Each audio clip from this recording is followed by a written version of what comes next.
Hi guys, welcome back to my YouTube channel. Sa tagal po nating hindi nagkita-kita at nakapag-upload, busy po kami. So ito lang yung may papakita ko sa itong episode 8 na to guys. Ang aking sidecar na sarili ay kulang pa sa bumper. So ina-upload na natin guys. Ito na yung episode 8 niya. Yan. Light blue sa taas niya. At yan ating decals na drag series. So yan guys, yan na-upload ko sarili ko. Yung nasa video ko ay video ko dito nga open sticker na din nalilis pa. So ato ti sticker na tatan naka drag series tapos ati upholstery tayo. Iparest natin sa body ng ating sidecar. So yung kisame niya na yan light blue na Montano. So Montano po yung nilagay natin kisame niya. So yung sa taas niya po ay white. Hindi po yan charol. Hindi po charol na white po yan. So yung ay magandang klase original po ang tela na yan. So ayan po ang aking natapos na upholstery yan. May mga jet nose sa taas, bali pito yan.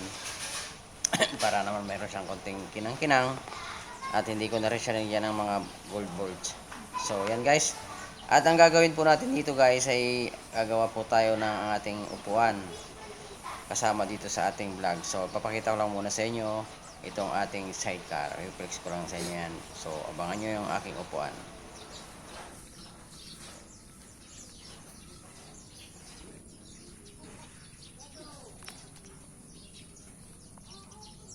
Ato ti Aramidan, so gidi shoutout dyan gidi Mandaluyong, kapahab tuda sa letter A sa tapat ng marketplace sa mga suki natin dyan, mga customer natin dyan. Shoutout sa inyo mga guys at mga katoda at sa iba pang mga tropa yan sa mga tricycle driver dyan. So ayan guys, ang ating size 26 po ang sidecar ko na ito, sariling sidecar size 26. So napakahirap po itong pinatayo at dahil kakaiba rin po yung tayo na 26 pala, napakaliit. Pero pag mupo ka naman sa loob niya ay sobrang relax mo. So atate ramitin tayo lang na upuan na. So pagpakita kanya tapos tiri na nakabend pa tubo na pati align na nakabend kada dati cut flooring na kan lighting itang jack pa nga nakakabit. So pagkatapos ata guys, ata naka-lighting mo lang ita sidings na open G pasamano na. So ata tibubong na. Yan po yung bubong natin. Hindi po siya ako guys. Hindi po yung charol. So in-order po yan. PM nyo lang po ako sa aking Facebook account. Mike Torres Rasalan. So ayan guys yung aking side wheel na pang everyday din. So meron tayong gagawin dyan na 7 to spoke. So yan yung direct series na ginagamit ng anak ko sa isang nag second place siya sa Sual na isang drag race. Nakakuha siya ng trophy. So yan ang binigay niya. So ako yung survivor video. Yung mga iba pong hindi pa nakakapag-subscribe sa aking YouTube channel, paki-subscribe na rin po ako at pakipindot na rin po ang ating notification bell para update kayo sa aking mga video. So yun, hindi pa papantay natin po yan.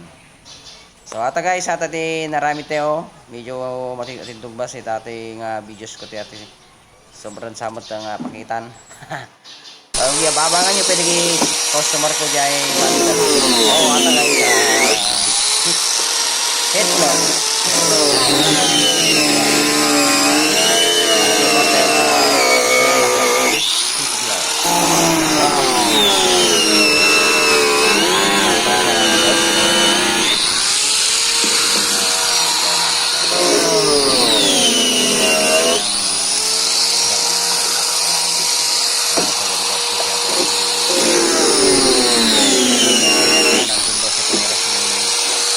Rizal.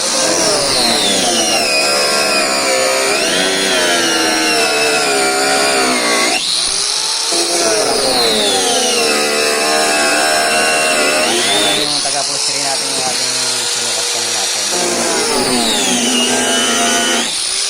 Kailan natin kabil tayong loob na? Ako rin sa isa. Ito yung steel station. Sa palagay mo. Shoutout pala sir.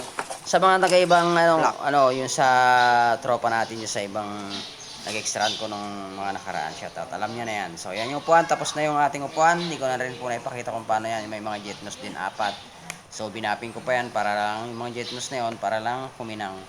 So yung logo na natin yan na Hitler na yan. Meron pa tayong ilalagay po na mamimili po ako ng plain stainless siguro or double chigard ang itatapakan sa likod para meron naman siyang isang view. At ati may kargak siguro ta gamin tanaw mas nalinis kitaan. So guys, everyday lang pong sidecar na to pero ginawa ko na siya ng forma para naman ako lang siguro yung sidecar na puro walang sidecar ngayon. So yan guys, salamat kanyayo at ipanood nyo ito ay sarili ka sidecar. So gidi dabdo mga sidecar nga nakapila datan jak pa na videos ko mamin lagi dyan. So abangan nyo ata guys, salamat sa pagiging Ay, adim mo lang ko.